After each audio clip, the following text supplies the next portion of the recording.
Andiamo a presentare l'ospite, un caro amico, Corrado Callegari, prima il Veneto, movimento indipendentista. Grazie Enzo per l'invito e una buonasera a tutti gli ascoltatori che sono per aver collegati accettato adesso. il mio invito. Ricordo Corrado Callegari, già parlamentare, deputato della Lega Nord, quella bossiana, e poi per 10 anni segretario provinciale della Lega a Venezia, con una bella esperienza alle spalle. Innanzitutto sempre Lega Nord comunque, anche i 10 anni di segretario. Vabbè, è normale. Ho detto sei un bossiano convinto, ma quei tempi sono finiti, ahimè purtroppo. La Lega rischia tanto, c'è una rivolta soffocata della base, ma comandano sempre i vertici di Roma, non c'è niente da fare. Allora, è cambiato anche il nome, non è più Lega Nord, ma è Lega Salvini Premier, che è un altro partito, anche se dentro sono rimasti molte figure dell'ex Lega Nord, di fatto è Lega Salvini Premier, un altro partito. Tu rappresenti ancora la Lega Nord di una volta? Idealmente sì, indubbiamente, anche se ho ristretto il mio raggio d'azione ovviamente concentrandomi sul Veneto, vedendo che non era più perseguibile quell'azione che aveva predisposto Bossi di unire tutte le varie leghe del nord per cercare di farsi valere giù a Roma. È un esperimento che ha fatto, che non è andato, diciamo, a buon fine, però è stato quello che a me mi ha risvegliato praticamente, e ho iniziato a fare politica proprio nel 92, grazie a lui. C'è un po' di nostalgia, onestamente, oppure no? Ma il discorso della nostalgia è più che altro per le battaglie che negli anni 90 e nei primi anni 2000 sono state portate avanti, e soprattutto perché, vedendo com'è la situazione attuale, io sono sempre più convinto che il percorso era quello giusto, perché noi ritengo che lo Stato italiano sia uno Stato economicamente fallito. Se fosse un'azienda dovrebbe portare i libri in tribunale, perché uno Stato che ha un debito pubblico di 2.790 miliardi di euro, che non riesce mai a diminuire, lo va sempre ad incrementare, e soprattutto non ha un PIL che lo copre, perché mi sono tirato giù oggi un attimo dei dati. Prego. Noi nel rapporto PIL debito pubblico, che vorrebbe dire la solvibilità del nostro debito pubblico, in Europa siamo secondi solo alla Grecia, perché la Grecia ha una percentuale PIL debito pubblico di 171%, cioè quindi vuol dire quasi una cosa spaventosa. L'Italia è seconda con 144,4%. Lo Stato che sta meglio di tutti dal punto di vista di rapporto debito pubblico PIL è l'Estonia, che ha il 18,4%. Questo cosa vuol dire? Vuol dire che non necessariamente i detrattori che dicono un Veneto piccolo non conterebbe niente, non farebbe niente, no, un Veneto come è adesso il Veneto sarebbe sicuramente uno dei migliori stati europei. Come popolazione a 5 milioni di abitanti come la Norvegia e di più dell'Estonia e di altri paesi, non riesco a capire perché noi dobbiamo essere e continuare a stare aggregati a un carrozzone come quello italiano. Tu sei giù della Campania, io ritengo che quando è stata fatta l'unità d'Italia non solo il Veneto ci ha rimesso, ma ci avete rimesso anche voi, come la famosa Regno delle Due Sicilie, perché praticamente sono state unite delle realtà diverse che non avevano niente in comune. Qualcosa di serio si potrebbe fare, sì, separare il Veneto dal resto del carrozzone. Questa è la mia speranza, forse illusione. Un sogno confinato nel cassetto, il tuo. Vorrei collegarmi un attimo col signor Sergio per quanto riguarda tutto questo arrivo degli extracomunitari. Oggi ho letto il dato riepilogativo dei primi 4 mesi degli sbarchi in Sicilia, a Lampedusa e in tutte le parti della nostra penisola. Sono arrivati 45.000 extracomunitari, sono sbarcati nella nostra penisola, e sono esattamente il triplo di quelli che sono sbarcati l'anno scorso i primi 4 mesi. Quindi possiamo vedere che il famoso blocco navale e tante altre cose che la Presidente Meloni aveva promesso a riguardo è stato un flop gigantesco. E molte volte la gente si dimentica questo, e invece non bisogna dimenticare. Cioè, io mi ricordo nella campagna elettorale i blocchi navali, a parte che c'era stato anche qualcuno che prima della Meloni aveva detto faremo 500.000 rimpatri, cioè in campagna elettorale è ora di finirla che i politici vengano a raccontare frottole per vincere le elezioni. Perché quando uno dice faccio il blocco navale, sa benissimo che ai termini di legge il blocco navale non può essere fatto, e quindi ci cucchiamo tutti gli extracomunitari che sbarcano, perché a suo tempo c'è stato un signore tale Renzi che ha concordato con l'Europa che l'Italia sarebbe stato il primo porto dove questa gente qua poteva sbarcare. Infatti quando c'è stato il problema con Macron alla Meloni gli ha detto a me non me ne frega niente che adesso ci sei tu, prima c'era Renzi. È il governo italiano che ha firmato questo accordo, e l'ha firmato per avere i soldi. Quella volta là Renzi ha voluto fare questo perché si è fatto dare i soldi per dare i famosi 80 euro in busta paga. Questo è stato fatto. Buona memoria. No, io memorizzo tutte queste cose qua, Enzo, mi danno fastidio, e purtroppo anche questa volta qua nella campagna elettorale sento tutta una serie di promesse che non possono essere realizzate. Quando si parla di sistemare dando gli aumenti di qua, di là, di su, di giù, ieri Visco, che ha presentato la sua relazione ultima, penso, come governatore della Banca d'Italia, ha detto che purtroppo nel nostro paese, lo sanno tutti, quello che pesa è il debito pubblico, perché a fronte del debito pubblico che abbiamo, paghiamo ogni anno 70 miliardi di euro di interessi. Cioè, non so se ci rendiamo conto. Io sentire parlare della nazione Romagna mi fa venire in mente proprio la Lega dei momenti storici di Venezia, di Pontida, perché faceva parte dei programmi dell'allora Lega Nord per l'indipendenza della Padania, quello di creare un'alleanza tra le varie nazioni, e soprattutto con l'obiettivo di tenersi ognuno i propri soldi.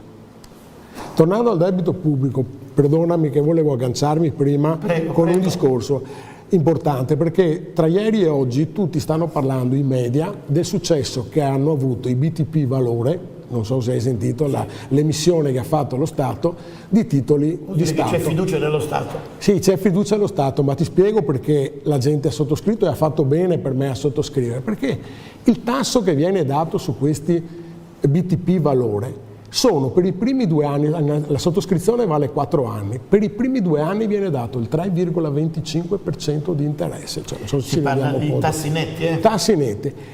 I secondi 2 anni viene dato il 4%. Se uno poi tiene i soldi per tutti i 4 anni viene dato un'aggiunta dello 0,50%. Ecco, vedo che hai sentito. Allora, facendo i conti della serva, io ti dico che questa emissione qua costerà allo Stato italiano 787 milioni di euro di interessi da pagare. Quindi vuol dire che lo Stato italiano, al momento in cui, scaduti 4 anni, dovesse restituire i soldi ai cittadini che li hanno sottoscritti, a fronte di 5 miliardi e 4... Questo è un dato di fatto certo, Cioè, a fronte di 5 miliardi e 4... Di banca, ho io sono un bancario, ho questa deformazione professionale di guardare queste cose qua, però bisogna prestare attenzione. Di questi 5 miliardi e 4 pagheremo 787 milioni di interessi alle persone non sottoscritte, quindi vuol dire che lo Stato dovrà restituire 6 miliardi e 2. La sottoscrizione è stata perché i tassi da un po' di tempo, grazie anche al lavoro della BCE, si sono alzati e quindi la remunerazione è maggiore. Ma qualcuno chi è che paga? Cioè, lo Stato non è una figura impersonale, lo Stato paga questi soldi con le tasse dei cittadini. Allora, se già siamo indebitati con 2 miliardi e 7, ci mettiamo questi tipi di emissioni qua, stiamo già pagando ogni anno, dicevo prima, 70 miliardi di euro di interessi all'anno sul debito pubblico che abbiamo. Questo cosa vuol dire? Vuol dire che chiunque va a prendere il governo, dalla Meloni a Conte a Draghi e cose del genere, è ingessato, perché la prima uscita che deve coprire sono gli interessi sui titoli di Stato, perché non si può creare certo una situazione di incertezza su questo, perché dopo c'è la corsa alla gente a ritirare e a riscuotere queste cose qua. E quindi Stiamo perseverando sempre sulla stessa strada. Allora ti dico, è arrivato il governo Draghi, arriva prima Conte, adesso la Meloni non cambia niente. Anche la Meloni va a cercare di recuperare soldi facendo queste operazioni qua, cioè non cambia assolutamente niente. Nota il fatto che c'è una caduta di valori a tutti i livelli, perché è tutto collegato con lo stesso filo. Quando dei poliziotti pestano a sangue dei delinquenti o magari dei senza tetto, possono avere anche tutta la rabbia di sto mondo, perché so di situazioni con cui la polizia molte volte è presa proprio con la corda tirata, però nulla può giustificare quello che sembra stia emergendo, ma poi quello dell'uomo che ha coltellato cioè quella roba mostruosa, ma vuol dire che è una caduta di valori. Perché la donna e il figlio, uccidi tuo figlio. Esatto, vuol dire che è una caduta di valori, che uno non si rende neanche conto di quello che sta facendo. Abbiamo perso valori, punti di riferimento, Corrado. È la stessa cosa del bambino adesso abbandonato, che adesso le indagini, la notizia è arrivata qualche minuto prima che iniziasse la trasmissione, che dopo andranno a vedere il motivo per cui il padre se l'è dimenticato, cose del genere, magari non lo so, ipotizzo quello che era successo nel passato, gente stressata. Come fai a dimenticare tuo figlio? Perché vuol dire che non è una priorità. Cioè, perché dovrebbe essere la cosa principale, se tu ce l'hai in macchina, dovrebbe essere, purtroppo c'è una caduta generalizzata di valori a tutti i livelli, quindi non si può neanche... Sono d'accordo con te. Non si sa neanche come si può intervenire, perché probabilmente sarebbe una questione di educazione civica e morale, che si deve partire dalle scuole ed altri, ma comunque è una cosa veramente drammatica questa. Con Corrado Callegari vi ricordo di prima il Veneto, già parlamentare della Lega Nord di Bossi e già segretario provinciale della Lega Nord di Venezia per ben 2 mandati, 10 anni. Adesso è passato dall'altra parte della barricata, ma convinto. No, forse sono rimasto nella barricata, qualcuno è andato dall'altra parte della barricata. Sono quelli dell'altra parte che oggi comandano, lo so, però. Vuoi che parliamo della CGIL qua che hanno parlato? Ho visto che hai notato, perché hanno fatto riferimento a Landini della CGIL? Perché la CGIL con Landini ha lanciato una campagna contro l'autonomia differenziata, minacciando anche lui, come hanno fatto anche altri, di raccogliere firme contro l'autonomia differenziata. Allora è diventato un nemico del Veneto, ecco perché. Ma non solo, ma il problema è che in Italia esiste un'anomalia politica enorme. Allora, innanzitutto, a differenza di altri paesi, abbiamo i sindacati che sono politicizzati, perché è chiaro pagano le persone per portarli alle manifestazioni. Ieri ne ho parlato. È chiaro che il sindacato italiano 20 euro a cranio a tutti quelli che sono andati a Napoli per manifestare. Si devono vergognare quelli della Triplice. Il sindacato italiano non è sicuramente come quello francese e i risultati si vedono, perché il sindacato francese, come anche in altri paesi anglosassoni, è indipendente dai partiti, cioè c'è un governo, se il governo non fa bene questi gli vanno contro. Non gli faccio nessuno. I nostri molte volte si muovono col telecomando, cioè praticamente. Però quello che sorprende, ne ho parlato anche con molta gente di sinistra, che sia Landini che la Schlein parlano contro l'autonomia, ma se la sinistra nei 100 anni della sua storia è sempre stata al fianco dei movimenti indipendentisti e autonomisti dei vari paesi, da sempre si è schierata, ma anche in Europa i catalani non sono di destra, sono di sinistra e di estrema sinistra. In Scozia gli scozzesi indipendentisti sono di sinistra. In Irlanda del Nord quelli dell'IRA e quelli del Sinn Féin sono di sinistra. I baschi sono di sinistra.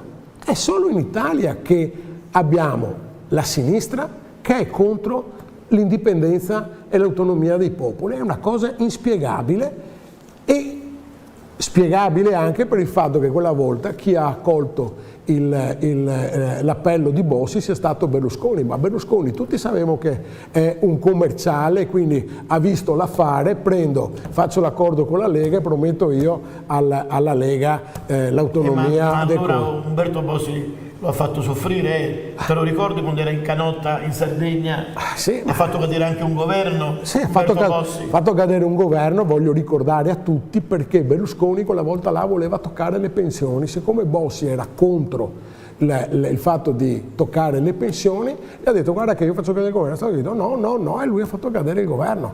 Però dopo, quando c'è stato nel 95 il congresso dove è andato D'Alema chiamato da Bossi per vedere se Bossi, che comunque aveva un'origine di sinistra, per vedere di fare l'accordo con D'Alema ha detto di no.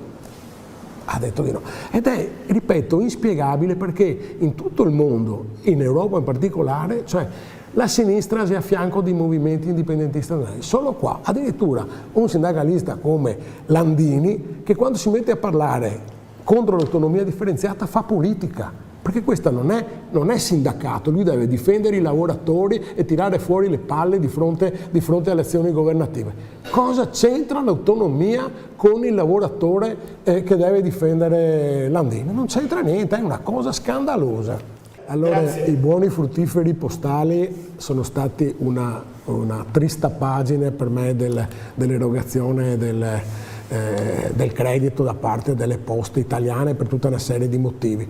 Quello che segnala l'ascoltatore, non ho prove matematiche, ma sicuramente è stato vero, perché erano buoni, cartacei, con gli importi scritti a penna dietro, perché io ne ho visti alcuni, e soprattutto è stato scandaloso molte volte anche il recupero dei soldi, perché le poste praticamente dopo la scadenza del titolo del buono fruttifero postale, se scadono, dopo 10 anni che sono scaduti te li rendono inesigibili. Quindi vuol dire che se tu hai sottoscritto, come è successo molto con tante persone anziane o disabili che avevano sottoscritto questo tipo di operazioni e si sono accorti di avere i titoli diciamo nel cassetto e non li hanno reclamati alle poste, le poste se li sono incamerate e la gente è rimasta senza il titolo. A riguardo posso dire che ho contattato una parlamentare per cercare di fare una proposta di legge che vada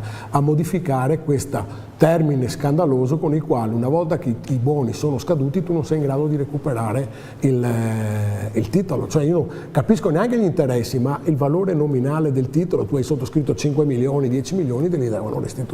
Una roba, un comportamento per me scandaloso da parte di Poste Italiane. Invece io ritengo che il governo rispetterà. No, su queste cose, i BTP è un'altra, allora i BTP sono più recenti, c'è un altro sistema di... C'è più garanzia, c'è molto più garanzia. Esattamente. Buoni frutti postali della tocchi le carte scritti così. Ti lascio poi la fine, io saluto intanto i suoi splendidi ragazzi, la triade. Massimo, Alessandra ed Elisabetta Callegari. Come stanno? Benissimo. Adorano il loro papà. Sei un grandissimo. Che ti preme sottolineare. Sì, volevo così, nell'appello che mi fai fare qualche volta quando vengo qua in televisione, anzi sempre me lo fai fare agli ascoltatori, io volevo dire questo: adesso tutti quanti sentite parlare del PNRR. Oggi hanno fatto anche una seduta parlamentare per quanto riguarda i controlli su questi soldi che ci arriveranno. Allora, dovete capire che arriveranno entro il 2026 191 miliardi di euro da spendere, però di questi 123 noi li dovremmo restituire. Questo cosa vuol dire? Vuol dire che i soldi devono essere investiti dando PIL e redditività. Se questo non avverrà ci troveremo un altro debito pubblico incrementato di 123 miliardi di euro. Quello che mi rattrista è che la gestione di questo PNR è stato dato a tale Fitto, ministro competente sul PNR. Ma sappiamo chi è Fitto?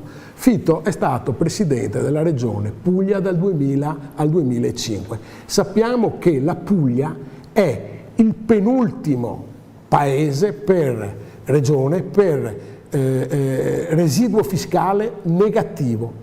Quando il Veneto aveva 15 miliardi di euro in più, la Puglia ne aveva 6 miliardi e mezzo in meno, senza contare tutta la gestione che hanno fatto dei fondi, quelli dell'agricoltura che arrivavano dall'Europa. Quindi per me non so che scelta sia stata quella di dare in mano a lui le cose. Allora io dico, veneti, noi ci dobbiamo svogliare, perché non dobbiamo più accettare queste condizioni. L'ascoltatore di prima parlava di Draghi che finisce alla banca francese, Di Maio che sempre per Draghi si finì a rappresentare l'Europa nel Medio Oriente. Cioè, come dice Enzo, finiamola, perché non è più possibile accettare queste condizioni qui.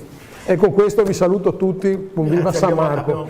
Abbiamo finito, io vi ringrazio di cuore per la vostra cortese attenzione e ringrazio Corrado Callegari di Prima il Veneto. Punto.